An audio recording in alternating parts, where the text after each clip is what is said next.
My story. I was asked, what is my story, Susanna, the other day? And it's quite a global story, hence the globe in this picture. I was born initially just outside of London in a city called Reading.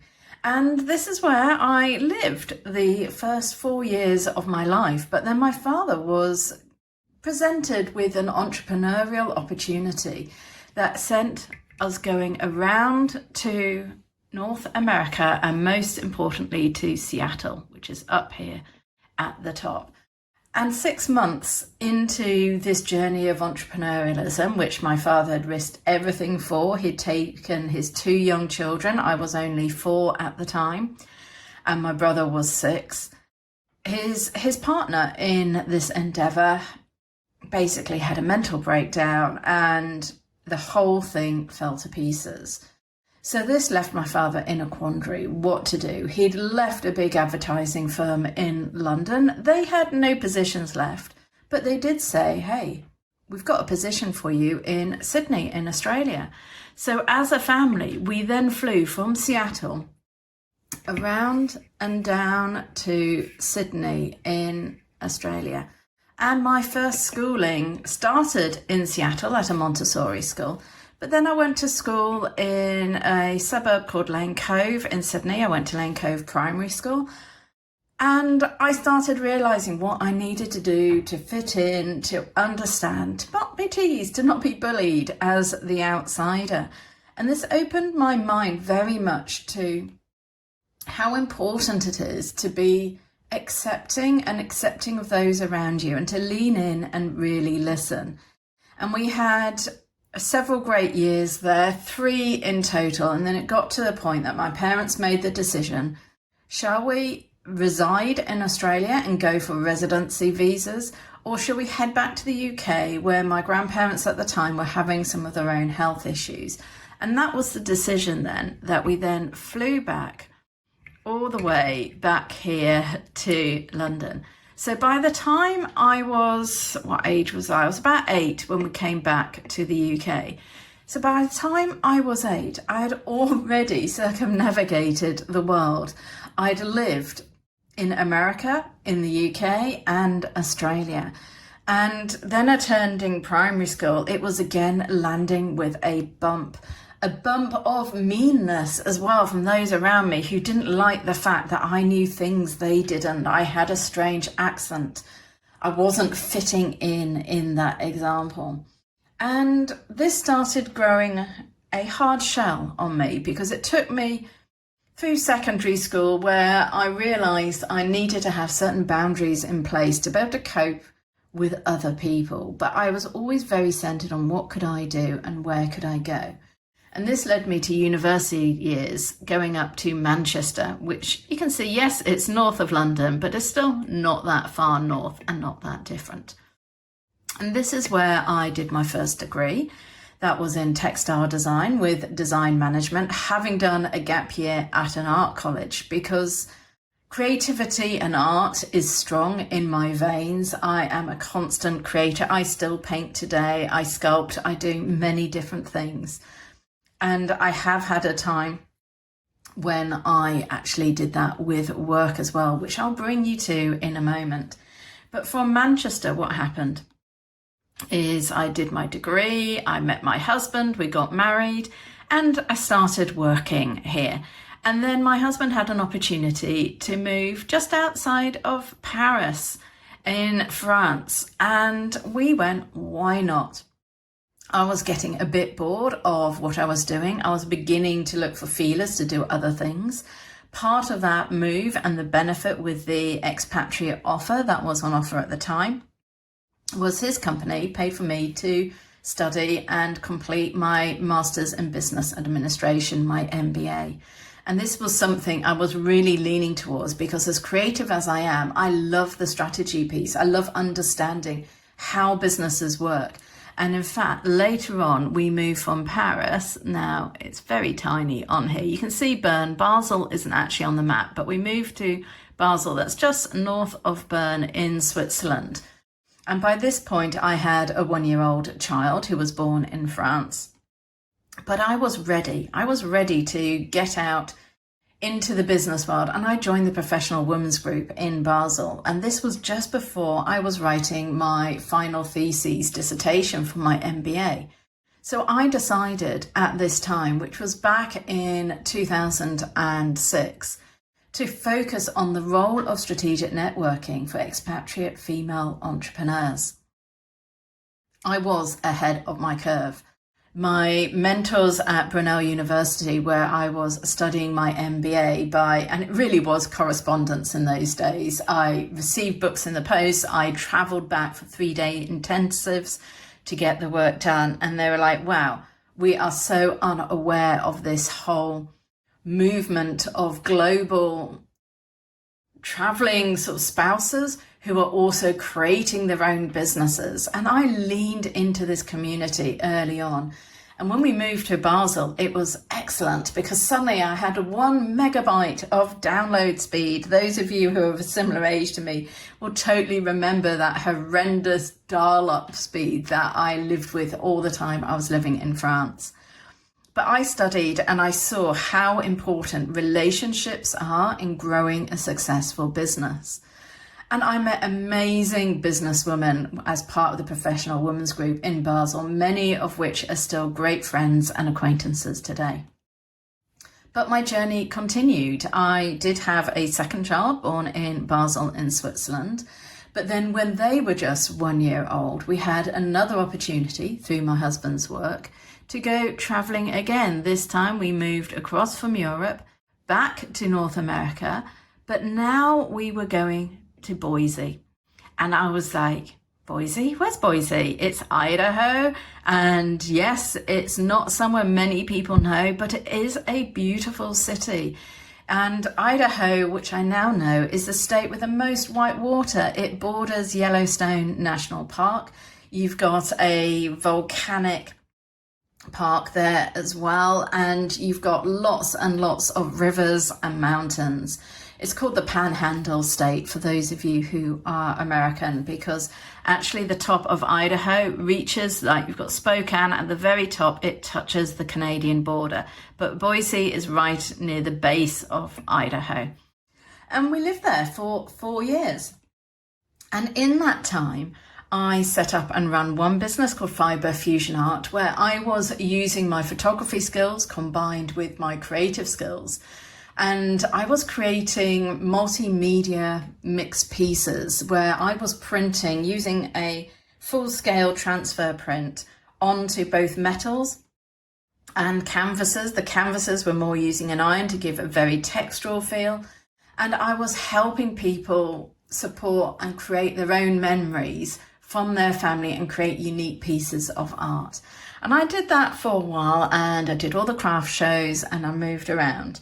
And then one day I was talking to a guy, his name was Scott Harris, and he had an amazing business he was starting up where you could move things in real time over the internet. Now at this time, it really was just like satellite phones was pretty much how you might be able to have some instant connection, because the internet speeds they were slowly building. In the States at this time, I think we'd reached the speeds of 12 megabyte downloads in big cities. And they were exploring this. And I then was talking to him. He showed me, he knew I was creative, an artist. And he showed me the logo that he had for his business. And I just despaired. I could not let him put this out in the world as it was. So I stepped in and I offered my support pro bono at this point, because I have a passion that I want everyone to be seen, heard and respected for the amazing brilliance that they actually have and hold in the world. And how you show up, this really, really matters. And so I then stepped in as their design and marketing director 6 months after that conversation, working with the advertising firms that he already had in place and talking to the many clients where they're trialing this amazing new technology. So that is where my time was focused for the latter part of the time when I lived here in Boise in America. And then we had another opportunity again to move, and this time we came back to Europe, back to France, but we came down to Montpellier, which is right in this sort of curved area of the Mediterranean Sea. Right on the coast is beautiful Montpellier. And so we took our kids, aged at this point, they were now sort of 4 and 8. They'd never spoken French before, and yes, they got immersed in the French language. They went to bilingual schools, and by the end of the 3 years, they were speaking French. But during that time as well, I set up my expat supporting business, because this time I was an old hat. You've seen I've travelled around. It's like every time you move, it's like a rug has pulled out from underneath of you. And you need to start again. You've got to be not afraid to ask the stupid questions. I remember when I first moved to France, not having a clue how to complete the checkbook. Because a French checkbook just has all the same lines as a British checkbook, which is all I'd used before that point. But all it helpfully said before the date, the name, the amount, and even where you put your signature was a bit random, but it just had le. And I was like, well, that's not very helpful, particularly when I worked out that you write a check in France in a reverse way to how you write it actually in a British checkbook. So you can investigate that if you're interested in it. But when we came to Montpellier, I was also realizing I was not only serving all those lessons of my childhood moving abroad to my own children, but also to the parents who I spoke to at the school gates of the international school. Because there were many people as well, like myself, who might have married a partner, and they could be male or female. And they had a passion, a mission. They wanted to do something more for themselves, but they were also on this rotating move of moving around every 2, 3 or 4 years to new locations. So their business could not be built upon their location. It had to be location independent. So the business I started running there naturally came out of my experience and skills of working and operating online, of understanding entrepreneurialism and business, of design and marketing, and my worldwide experience of upping and moving and knowing where you need to focus to get results, of being happy where you're living, of how you connect with people, and also how you can keep your business brain happy if that's the way you're inclined. And this journey from Montpellier actually then brought us back to, I'm now in Henley-on-Thames, outside of London, not far from where I was born. And it's like a full circle. It's brought us back here. And it was back in 2015 when I came back to the UK, and again, needing to settle my family. And I had a huge bump in my own business career at this point as well, because what happened is I was on the edge of clinical depression. I was missing the international viewpoint, the global viewpoint, the amazing people who I had been around all this time. And I'd landed into Britain in 2015. This was a year before the Brexit vote, and I just didn't know what had hit me. I'd been away for 14 years and the country had changed. And even simple things, when you'd go round to dinner with people, they would be talking in acronyms that I no longer understood because I'd missed out culturally in that time, and the world had changed and the world had moved on. So for my business, I needed to rethink, where did I want to focus? And this is what led me to focusing on helping fellow introverts, and why in 2021 I wrote the Introvert Way Roadmap.